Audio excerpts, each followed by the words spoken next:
So, for those who argue in favor of EU membership, what do you think is their strongest argument? well, it used to be the economics of it, but they've lost that now because they know that British business has sussed that access to the marketplace is not worth the regulations that come with it, especially given that countries outside, like Switzerland and Norway, have the same market access without the same additional cost. So they've fallen back on the only argument they've got. They've fallen back on the thinking from Jean Monnet onwards that was behind the project, and just like communism was, or Soviet communism was, you know, it's very often the case that the road to hell is paved with good intentions.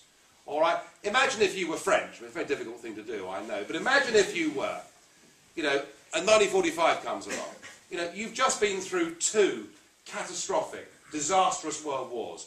One in which your country has absolutely been ripped to shreds, and another in which, you know, the psychological damage that's been done to you by the cohabitation with Vichy and all the rest of it. I mean, you know, and if someone comes along with a theory that says, if we have a union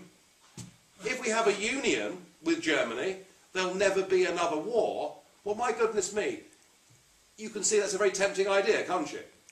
Very tempting idea after what you've been through and after what Europe had gone through. So that was the original thinking behind it, and now, in any debate on EU membership, they will always fall back on, well, of course, we need the EU because it guarantees the peace. All right? Now, my answer to that is this, that if, without the consent of the peoples, you take away from them their democracy, their identity, their ability to determine their own futures, that if you do that to them, far from creating peace, you are far more likely to stir up all sorts of civil disorders and potential problems for the future.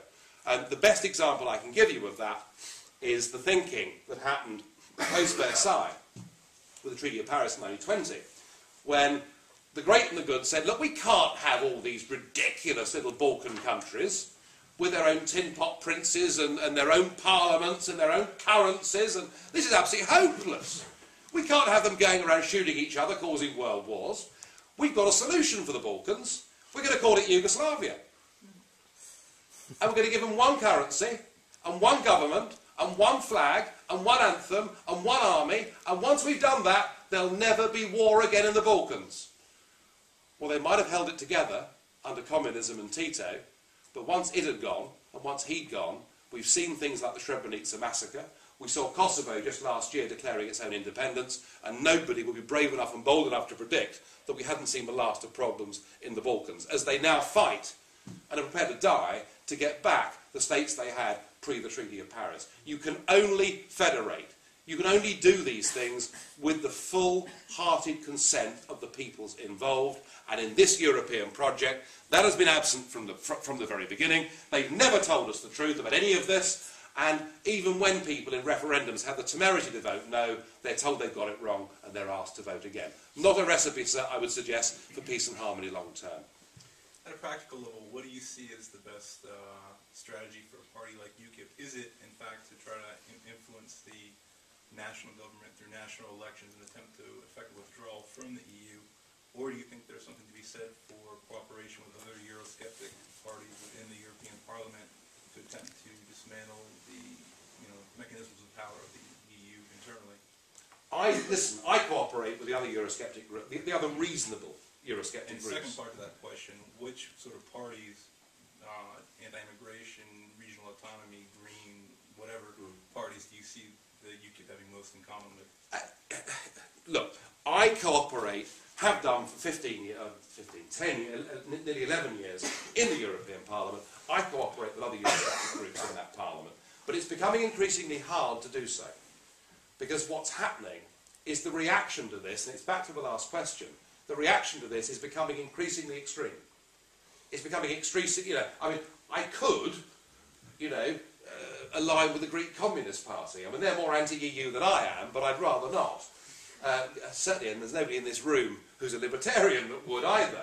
Equally, I don't find the Hungarian Nationalist Party, Jobbik, who've got their own sort of brown shirt uniform particularly attractive either.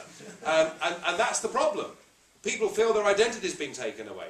People feel their democracy is being taken away, and they're tending to move to the extremes. Luckily, there are still sufficient people that we can work with as UKIP, and I'm now leading a group in the Parliament of 33 MEPs, and yeah, we'll work with them, but in reality, we're not going to win this or get this changed in the European Parliament. I mean, you know, the mechanism there doesn't exist. The single most realistic way that we win, and it's back to this question here, but the single most realistic way in which we win is for our arguments to command such a tidal wave of public support that a British government has to give the British people a referendum so that we can decide our own future. And I tell you this, provided it was a free and fair referendum, and that is very important, particularly after the monstrous behaviour in Ireland recently by the broadcasters and the Yes side, but I mean, let's not go into that too deeply, but if a majority of my fellow Britons decided that I was wrong, decided they wanted to live in a new United States of Europe, I wouldn't like that, but I'd be prepared to accept it, because that decision would have been arrived at democratically.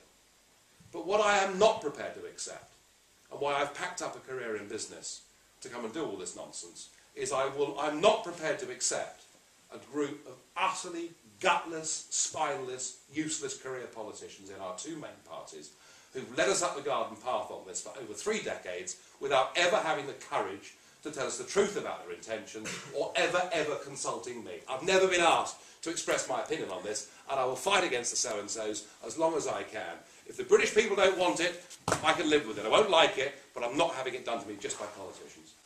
And that's my main motivation. To find out more about who we are and what we stand for, go to the UK Independence Party website at www.ukip.org.